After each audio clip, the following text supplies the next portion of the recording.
Hey, everybody, it's Mike from the Mike Wagner Show, powered by Sonic Web Studios and brought to you by official sponsor of the Mike Wagner Show, international award-winning author Mia Molson's The Missing, available on Amazon and paperback and ebook. We're here with a terrific gentleman who's a former director of ethics program at Medical University in South Carolina and faculty of Center for Biomedical Ethics and Society at Vanderbilt Medicine. He also taught philosophy and religion for 20 years and published a number of articles on bioethics, philosophy, and religious studies. And he was also founding executive director of a free medical clinic, basically healthcare advocate for the homeless and a 25-year hospice volunteer. And he's also got a new book which takes you into the field of suffering. It's an empathetic and encouraging and empowering a guide for everyone called to do healing work, either as a career or purely out of love. And the book is called Into the Field of Suffering, Finding the Other Side of Burnout. And this is a really critical time for those caring for loved ones and more. Live, ladies and gentlemen, for Plus Studios in beautiful downtown North Carolina, somewhere in the wonderful state, former director of ethics program at Medical University of South Carolina, and the author of the book, Into the Field of Suffering, Finding the Other Side of Burnout. Ladies and gentlemen, the multi-talented David Schenck. David, good morning, good afternoon, good evening. Thanks for joining us today. Yeah, good evening, Mike. Great to be with you. Well, it's great to have you on board as well, too. You're a former director of ethics program at Medical University in South Carolina and also a faculty for Center for Biomedical Ethics and Society at Vanderbilt Medicine. You also taught philosophy, religion for 20 years, published a number of articles in bioethics, philosophy, and religious studies. And you also founded executive director of a free medical clinic, healthcare advocate for the homeless, and a 25-year hospice volunteer. And your book is an empathetic, encouraging, and empowering a guide for everyone called to do healing work, either as a career or out of love. And your book is called Into the Field of Suffering, Finding the Other Side of Burnout. We do need a lot of care at this time. You've been in for quite some time. And before getting to all that, David, tell us how you first got started. Well, really, the way I got started in this is a personal experience. When I was 18 years old, my father died suddenly of a stroke. No previous health history, no problems like that. And so my life changed from, I was on the way to politics. I wanted to be the next Bobby Kennedy, right? I think that'd be a great time to do it right now. Anybody wants to be a Bobby Kennedy or any kind of Kennedy at this point. Why not? And so my life really just turned around completely, and I decided to study religion and philosophy and really try to understand suffering and try to understand death. And that was part of it. The other thing is we had a very bad experience in the hospital with a couple of the doctors. And so that has stuck in my mind and in my heart. And it's been something that has, in teaching medical students, teaching residents, working with medical staff, it's something that I have taken as a priority. And can you tell us what happened in the era of doctors? What was the situation and how did they err in it? Sure. So my father had a stroke on Saturday night, and they decided to do a surgery on Sunday morning. And they started the surgery, and they came back out very quickly, which is not a good sign.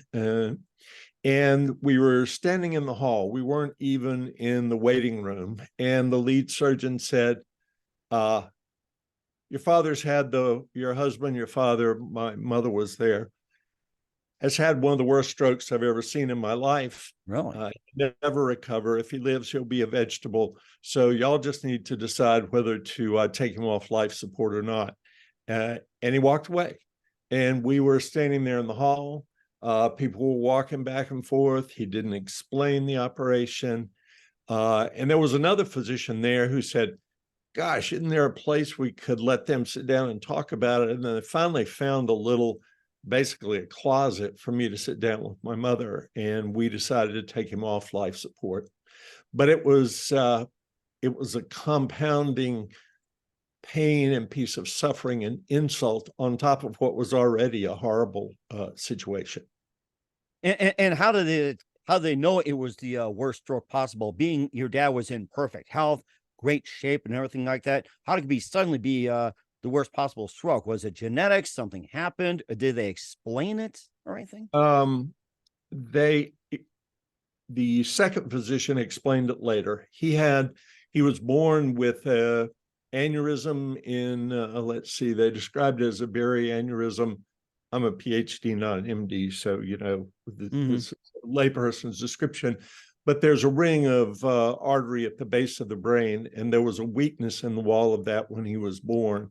Oh. And it could have exploded when he was 3 years old or 80 years old, and it happened to happen when he was 43, but at the base of the brain, it affected really everything in the fundamental life supporting functions. Do you think they could have done something about it to detect the problem since it was detected? Do you think that could have been, was it possible for them to take care of it right away, or was the situation delicate or anything like that? It's well, we're talking about 1970. In medicine today, it's conceivable that something could have been done if somebody was there immediately. But there was another physician involved who probably missed what was going on. That didn't help. But essentially, there was not a whole lot that could have been done. He had had a very thorough physical 3 or 4 months before that by an excellent physician, faculty member at UNC Chapel Hill, and nothing was detected. So that was part of the power of it, was that it was completely unexpected and devastating at the same time. It sounds like you went through a lot as well too, and besides sitting down with your the physician, the surgeon, and the really uncomfortable situation, and what else was that one precise moment that simply led you to being a hospice volunteer, a caregiver, and everything like that, being in the hospice field? Well, it was an effort. In the beginning, it was an effort to heal myself, to get reoriented back into my life. There was significant depression, as you would expect, for several years, and trying to understand how I could recover, and then looking around me to say, what have the religions of the world had to say about suffering? What has philosophy and great philosophers had to say about it? Can this help me get somewhere? What can happen with therapy? So there was a long period of really intense personal exploration, which then became a resource when I began to work as a hospice volunteer, when I began to work in the free medical clinic and began to work in the hospitals. And, one of the themes of the book is using your wounds as a resource, as a way to offer something to the people that you're caring for. And it was my own experience of using my own wounds and pains that led me to talk about that and explore it in the book. And it sounds like you pretty much, explained it, related, and everything else that, the importance of acknowledging your own woundedness, and you also, empathy. There's also, overload and burnout and everything, gratitude, and, some exercises to heal as well. It's all part of the book, Into the Field of Suffering, Finding the Other Side of Burnout, with author David Schenck. We'll get to that in just 1 minute, but first, listen to the Mike Wagner Show at the MikeWagnerShow.com. Studios.com for all your needs. Look at a professional website without breaking your budget. Sonic Web Studios. Affordable custom web designs at below the competition rate. Call today, 1-800-303-3960. It's 1-800-303-3960, or email to support@sonicwebstudios.com. Mention Mike Wagner Show, get 20% off your first project. Sonic Web Studios, take your image to the next level. Also, time to give official shout out to our official sponsor of the Mike Wagner Show, international warring author Mian Molson-Zia. If you love fast-paced mysteries, you love Missing by Mian Molson-Zia, available on Amazon and paperback and ebook. Missing is fast-paced and intriguing with an unforgettable twist. Takes place in 4 countries, 2 strangers, 1 target, where truth is illusion and those who love be the first go missing. It's available on Amazon and paperback and ebook. Missing by Mian Molson-Zia has garnered great reviews, and Eve 11 enjoys by Howard celebrities, including Joanna Cassidy, Forbes Riley, and Williams. So grab your copy today before it goes missing by Mian Molson-Zia, available on Amazon. Also, check out the Mike Wagner Show at the MikeWagnerShow.com on our 40 podcast platforms. Heard in 100 countries, including Facebook, SoundCloud, Spreaker, Spotify, iHeartRadio, also LinkedIn, YouTube, BitChute, Rumble. Make sure you subscribe. Also on Apple Podcasts, Podbean, Buzzsprout, Pandora, TuneIn, and all the 40 podcast platforms, iHeartRadio, and more. Make sure you take us with you on any mobile device. And for great gift ideas, go to Amazon.com. Check out the Mike Wagner Show podcast. T-shirts, pop sockets, throw pillows, tote bags, hoodies, makes great gifts 24/7. Go to Amazon.com. Check out the Mike Wagner Show podcast. And for more great gift ideas, go to Amazon.com/MiaMelsanzia for great books like Missing, Once, and Wrinkles. Also T-shirts, pop sockets, hoodies, phone cases, and more. Great for the holiday season, birthdays, or any occasion. Amazon.com/MiaMelsanzia. Check it out today and support the Mike Wagner Show on Anchor FM, PayPal, and the MikeWagnerShow.com.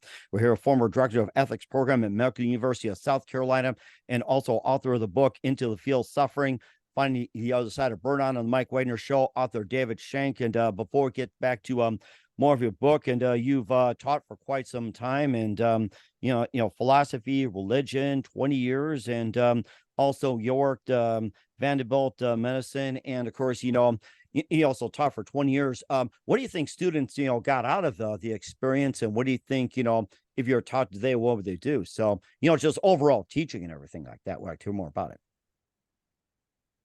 Let me talk specifically about a course that we did at Vanderbilt called Death and Dying. This was a course for undergraduates, and we had 25 students. Part of the requirement was that they volunteer at hospice for 20 hours during the semester. Part of what they had to do was keep a journal about their experience. Part of what they had to do was interactive exercises in the class. But what we had was a group of 20, 21, 22-year-olds going to sit with people who were dying. So this wasn't a class that was conceptual or reading alone. What we wanted was something that combined direct experience with some reflection in the classroom with some readings. And it was a remarkable experience to teach, because we watched these young people grow in enormous ways. Part of what was interesting was they would say, well, I'm not a doctor, I'm not a nurse, what am I going to talk to them about? And we would say, you're a free gift to them. You aren't coming in to do something to them. You aren't a family member where they may have some tension, or you're just a young person who's there to bring in a piece of the outside world that they've been cut off from. So be yourself, talk to them. You don't have to talk about something heavy like, what's the meaning of life and how do you feel about death after life? Talk about the football game you went to, talk about, your ice cream, whatever. And it was lovely to watch them build out from that. And some of them had really remarkable experiences. There was a group of young women who visited an older woman who gave them dating advice and what they need to do. I like that. Yeah, how to find a boyfriend. It was really a privilege to work with them. So that was one thing. Before that, when I taught undergraduates, part of what I tried to do was to introduce not only Western philosophy, but Eastern philosophy, and introduce, of course, the topic of suffering, and to bring them into awareness that there were a lot of traditions about this. But one interesting thing, Mike, was that, I would teach this kind of course for 18 to 22-year-olds, and I would get more of an intellectual response. They were trying to figure something out. But for a couple of years, I taught in a community college, and I had students who were 28, 29, 30, early 30s. Many of them had, they'd had a couple of jobs and they'd had to do something else. They had been married and had to go back to work. They had been divorced. And so when I stood up in the front of the room and said, the Buddha said that life is suffering, they all perked up. It was like, we know that. We have been through, talk to us about that. So I love teaching those students who had already experienced some of the things that these traditions were talking about. That is rather interesting coming from both ends of the spectrum and everything like that. And of course, about the situation with the healthcare industry. And I like the idea of free medical clinics, and especially being a healthcare advocate for homeless. And tell us more about that and what exactly inspired you to start the free medical clinics. I had done some work in my postgraduate year on medical ethics, what is now called bioethics. And what I thought at the time was the most serious ethical problem in medicine was access to healthcare, Hmm. disparities of access, rural versus urban, racial disparities, gender disparities.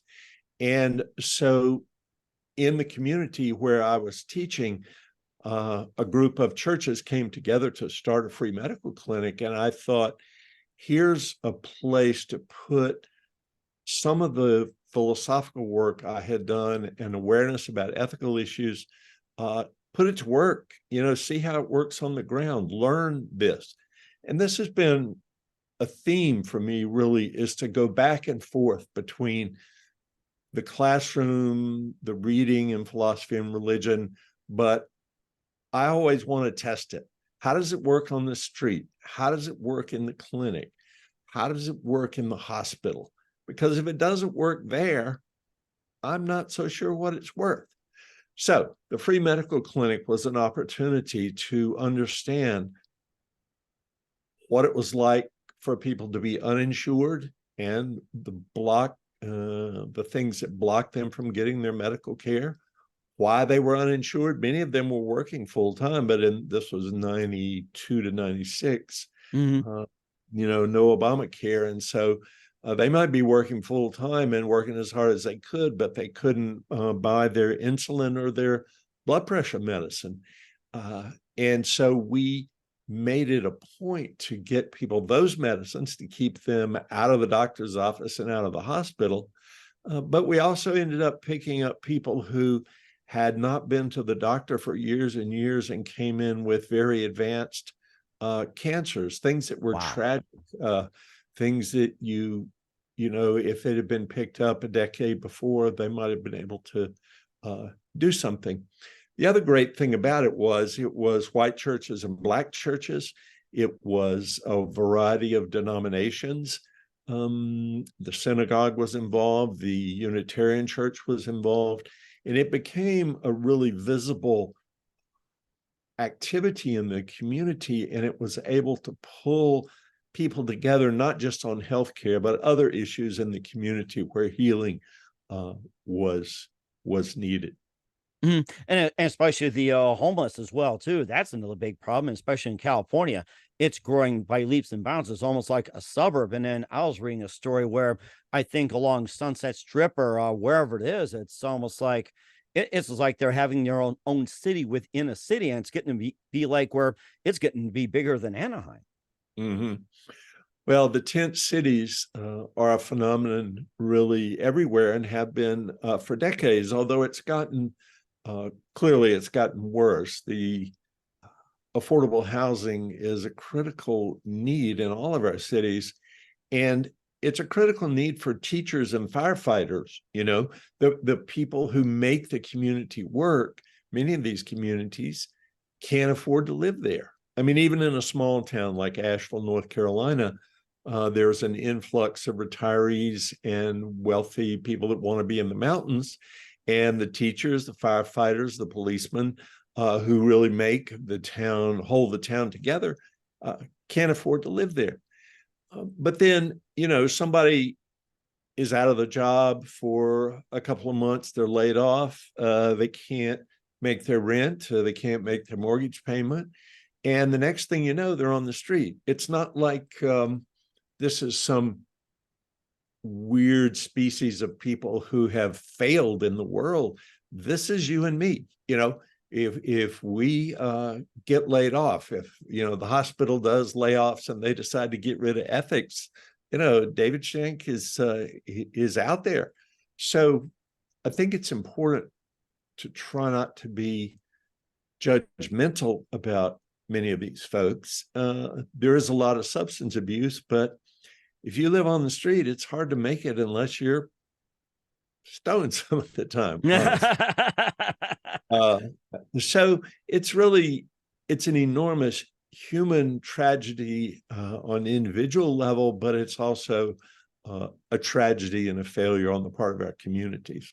And it's also taking a toll on doctors, nurses, healthcare workers, and hospital workers all across the board. And there's just a massive overload. And there's also a shortage as well, too. And it's also taking a toll on caretakers. And I guess just the ways, what can we do about it? How can we help them and everything? It's just like, there's a free healthcare, but then it's also you have a shortage and also a pretty high burnout rate among hospital workers, doctors, nurses, and the like.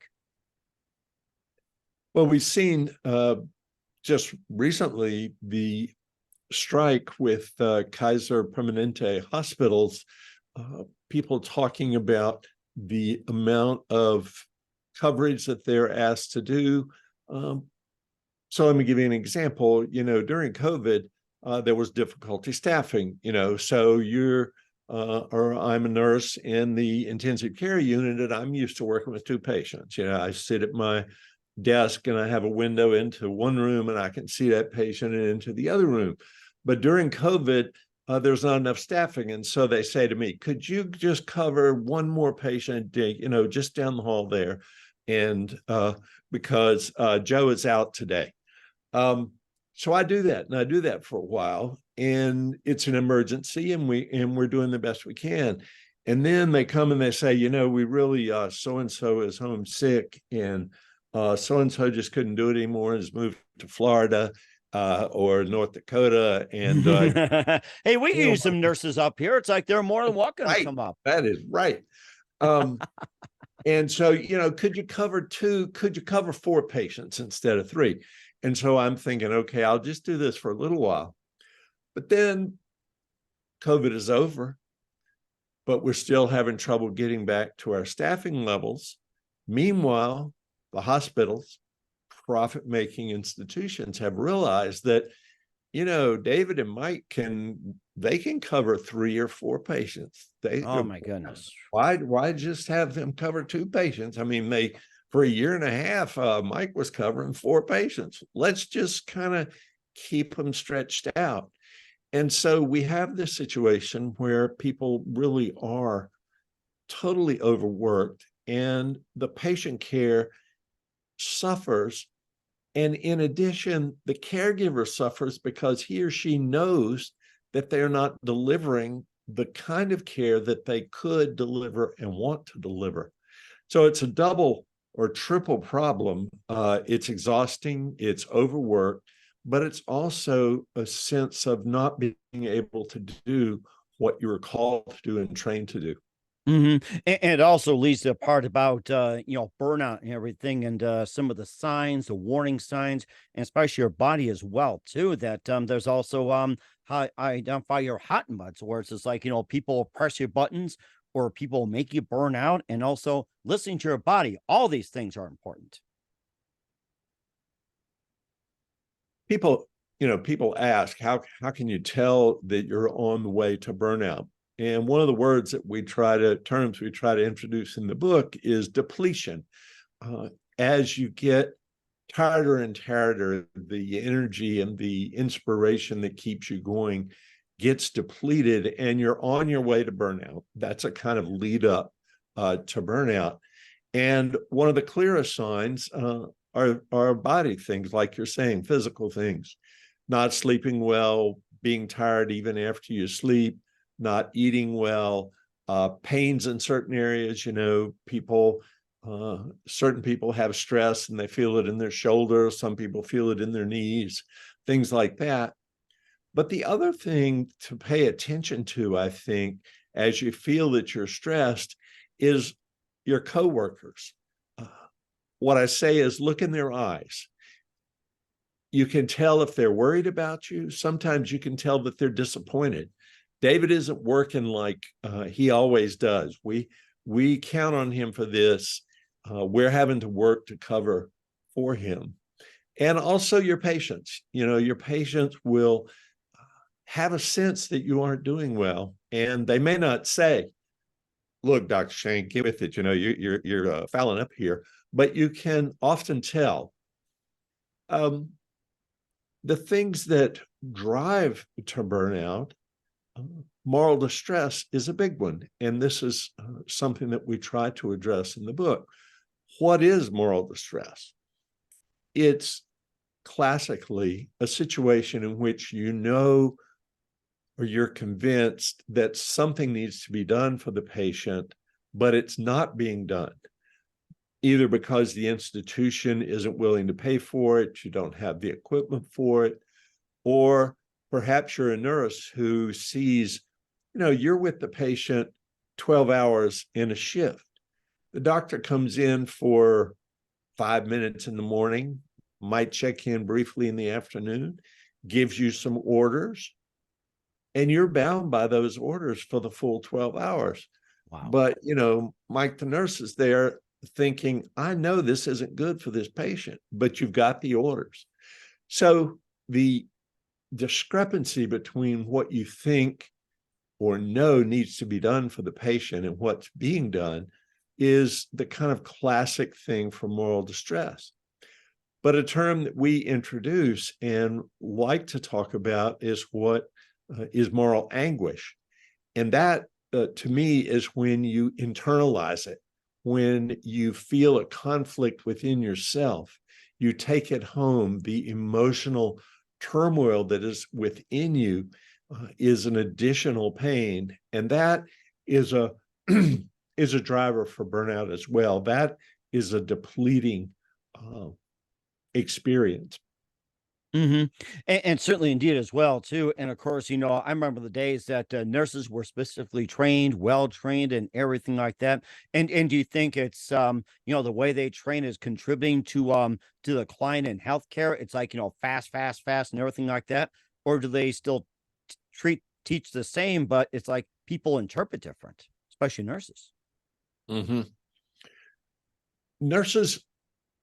It's really interesting if you look at the code of ethics for nurses versus the code of ethics for physicians. And the nursing code is very patient-centered. It's very much paying attention to how the patient is, giving priority to what the patient needs. I don't want to knock physicians too much, but the American Medical Association Code of Ethics is more focused on competencies and the integrity of the practitioner, which is important, truly important. But the training for physicians and nurses tends to have a different focus. Now, you can say, and it's true, that physicians get more scientific training. But here's an important question. In caring for a patient, is your grade in organic chemistry more important than your ability to have a trusting relationship with another human being? Probably not. Uh-huh. And, I have said to cardiologists and heart surgeons, you guys are trained really well. You're absolutely brilliant, but there is nothing that you can do that can't be undone by a patient. And if you can't build a relationship with a patient, you can't count on them to do their part. So learn your technical skills. That's great. But also learn how to build relationships. Mm-hmm. And make sure they don't press your hot buttons as well too. And if that were to happen, so, how would you handle hot buttons and what you do in that situation? There are some people who are just looking to find more about it. Right. Well, just a story about this. When I was running the free medical clinic, I was going through a divorce, which is, there were a lot of challenges about that. And I honestly did really well with almost anybody that came in the door. African-American, Caucasian, Asian American, babies, old people, blah, blah, blah. There was one group of people that I didn't do very well with, people that were about the age of my on the way to being ex-wife. And I always got tangled up, and it wasn't like I was looking for trouble or anything, but it was just, there was so much going on in my life that it was just a hot button. And it got to the point that my assistant, as soon as somebody, like my wife, white woman, roughly my age and so on, would come in the front door, Laura would say to me, "I've got that one, David." She knew it was going to be a problem. So that was a workaround for us. But what you need to do is, what I encourage people to do is to go into those emotional places, those places where you're still hurting, you're wounded. It's like you've stubbed your toe and it hasn't recovered yet. And every time you bump it, it hurts. And so go back in, try to understand the original, what hurt you in the first place. It's not the person pushing your hot button. It's not the person who walks in the door of my clinic that's the problem. It's what's going on in my life, in this case, the divorce situation. So the best thing I can do avoid the hot button situation and to help the person walking in the door is to work on my own stuff. So that's what I encourage people to do. And it's also important to know that you have hot buttons. If you don't, then you're going to blame the other person all the time. Those patients, that guy, Mike, he's a real problem. It's actually probably David that's a problem. Or it could be that person, and everything else. And of course, another question you ask is healthcare or hospice worker for me? We're going to into the field of suffering, finding the other side of burnout. You listen to the Mike Wagner Show at the MikeWagnerShow.com, powered by Sonic Web Studios, and brought to you by official sponsor of the Mike Wagner Show, international warring author Mia Molson-Zia. We'll be back with author David Schenck of Into the Field of Suffering after this time. We're back with author David Schenck of Into the Field of Suffering, Finding the Other Side of Burnout on the Mike Wagner Show. And of course, your book is an empathetic, encouraging, and empowering guide to anyone called to do healing work, either as a career or purely out of love. And the fact that how would you know that person being called to do? And basically, it's just want to say is that how's a person know it's for them? One of the things that I would almost always do in conducting a workshop for nurses is I would say, when did you first know that you wanted to be a nurse? When was the first sign? And the range of responses was very interesting. I mean, some people said, my mother was a nurse and her mother was a nursing assistant and my aunt was a midwife. So there was a family thing. Some people said, well, for women in my community, there were two choices for work, teaching and nursing. I remember that. Yes, I think that was like, oh my gosh, that was going way back when. Yes. But, I was doing these workshops in rural Tennessee, and this was something many women described. And, some of them tried teaching and they said, oh my God, seventh graders, forget it. I'm going to be a nurse. But other people described how, as in elementary school, children who got hurt came to them for comforting. They sort of radiated around them without even trying, a willingness to be helpful, to be kind, to be compassionate. And so that was an interesting thing that some people knew from really very early on. And then there was a group of people who, I remember one woman in particular who had been an accountant and had a really wonderful job. And in her early 30s, she thought, what am I doing? Why am I doing this? And she quit this really quite, outstanding job and went back to school and got her nursing degree because she had experienced one part of the work world, but wanted, as she put it, to have a different kind of sense of the moral worth of her own work. So people would come to it very early, like in elementary school, or they would come to it more or less in midlife or mid-career and make a reversal. Mm-hmm. That sounds really interesting. I know of a lot of people that make their career change, 30s, 40s, 50s. Some do it even their 60s and 70s. So there's really no limit to that. And of course, you can volunteer and you can almost like do it any time. It's like it doesn't hurt to volunteer, like say 1 hour a day, 1 hour a week, or even up to 20 hours a week. Just like my case, my grandfather, he worked in lithographing for 40 years, retired, and then he really wanted to help people, be around people. He simply volunteered at a hospital and treat it like it was a job, 20 hours a week. Right, right. The volunteers bring something very special. Part of what they bring is generosity, what you've just described, a person who's worked hard, had a good career, and now wants to give of themselves in a whole different way.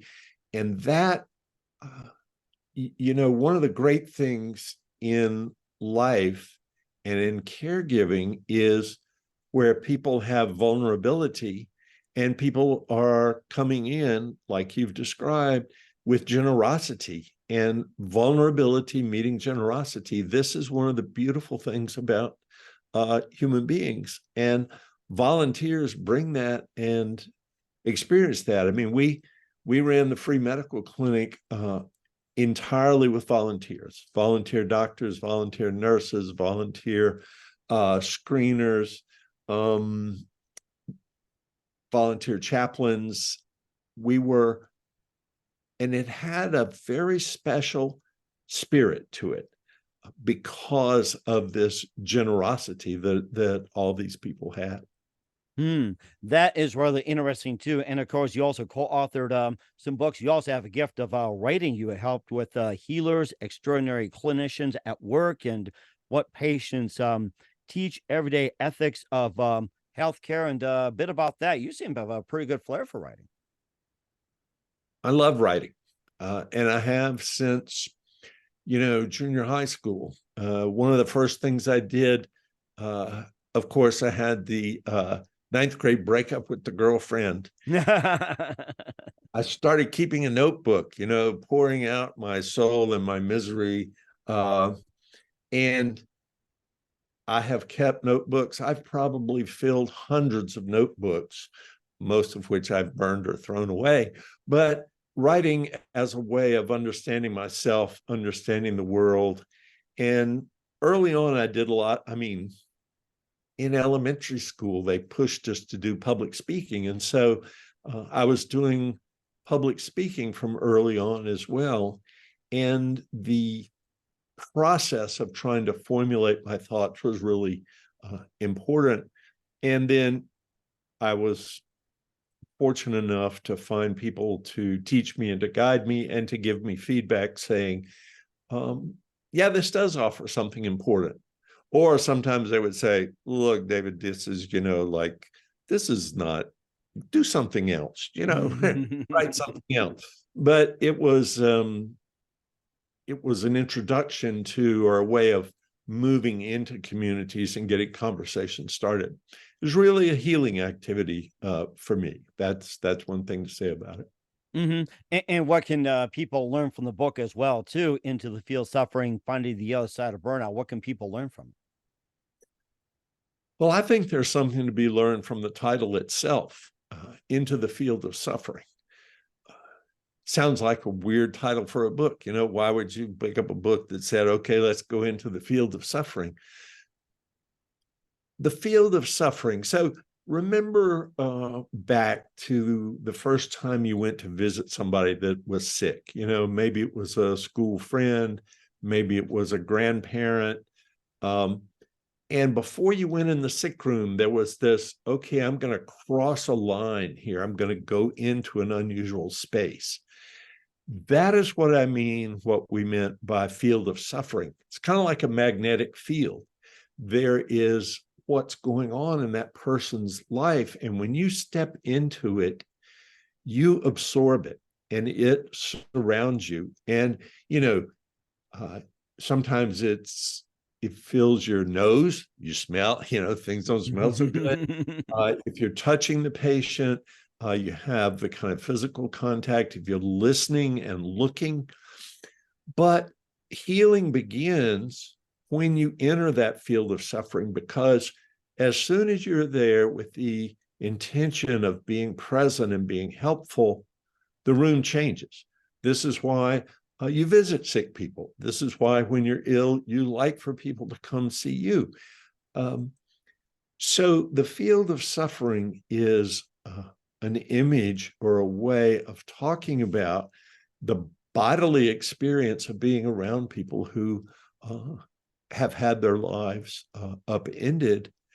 And part of what caregivers need to have is the willingness to enter the field of suffering and the ability to stay there and be present to the patient. And that's the case in healthcare. But, all of us are caregivers at one point or another. We care for our parents, we care for our children, our siblings, our partners. And even pets too. It's like, that's a first start, like your first cat, first dog, first bird, gerbil, lizard, anything like that. There's a caring involved too. Or even like, I've seen people, care for bugs. Right. And all those creatures have fields of suffering, right? One of the ways that many of us learn about death for the first time is the death of a pet. I remember walking out to feed the dogs in the backyard, and one of the dogs is just lying there, just sort of stiff. And I'm like, what is this? And this was my first acquaintance with it. So we all care in one way or another, and learning how to stay with what we're seeing and what we're feeling inside of us. This is a really important part of being a human being. That is rather interesting. We're getting a lot of great information. And David, where can we find your book and all your works at? Best place to find it is either Amazon or Oxford University Press website. Those are the two best places to find it. Okay, we'll certainly check that out. We're with author David Schenck of Into the Field of Suffering, Finding the Other Side of Burnout on the Mike Wagner Show. Just a few more things, David. What else can we expect in 2023 and beyond? The book concludes with a series of conversations. My co-author, former student of mine, now colleague and really good friend, Scott Neely, and I, the book was built on 15 hours of recorded conversations between the two of us. And so we wanted to close the book with the idea that the conversation continues. So there are 5 conversations there, and then it's an invitation for, Mike to continue conversations with his friends and so on. And part of the movement there was to explore more the spiritual growth that can come through the process of caregiving and being present to those who suffer. And so I think that that's a direction that the writing may take next. I've been mulling around some ideas to pitch to my editor at Oxford, Lucy Randall, great editor. So that's one direction that may that I may be taking. Okay, well, that's rather interesting as well too. And who do you consider biggest influence in your career? Well, I like to say that I haven't had one career. I've had a series of improvisations. Mm-hmm. And so there's several different people. Charles Reynolds, one of my professors during graduate school, was really formative for my sense of what it was like to be in the academic community teaching and as an administrator. Lucian Brailsford, the medical director at the Free Medical Clinic, was an exemplar of service and kindness and compassion and generosity. Powerful, well-known surgeon, and 2 nights a week for years, he's down at the free medical clinic supervising the medical staff and taking all the most difficult patients himself. And a hospice nurse, Priscilla Norris, who again had the gift of being present, but also just totally no nonsense. I mean, here's what she said. I love hospice because there's no room for BS. I You like that. you just have to go straight to it and be honest and be real. And watching her do that, and it's like, I hope I can be like Priscilla some of the time, at least once or twice. So those are some of the important people in my life.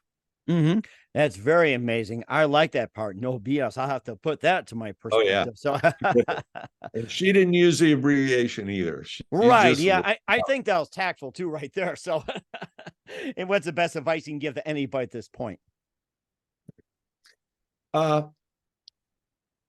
Appreciate yourself for your caregiving.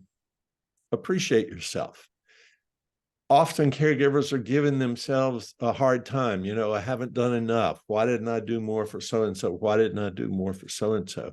The fact that you're willing to be present and to offer what you can offer is greatness. It's human greatness. And so be good to yourself. Appreciate yourself. Be grateful for the chance to serve and to care. And that's a very great point, especially in times like these. We're with author David Schenck of the book Into the Field, Suffering, Finding the Other Side of Burnout on the Mike Wagner Show. David, a very big thank you for your time. You've been absolutely fantastic. Learned a lot from you. Looking forward to having you again soon. Keep us up to date. Keep in touch. Once again, what's your website? How do people contact you? Where can people purchase or check out your works? Best place to purchase is Amazon.com and of course, in the Oxford University Press website. And getting in touch with me, the best way to do that is through Oxford University Press. All right, we'll certainly do that as well. Once again, David, a very big thank you for your time. You've been absolutely amazing. Looking forward to having you again soon. Keep us up to date. Keep in touch. Love having you back. Wish you all best. And David, you definitely have a great future ahead of you. Thanks, Mike. Good to be here.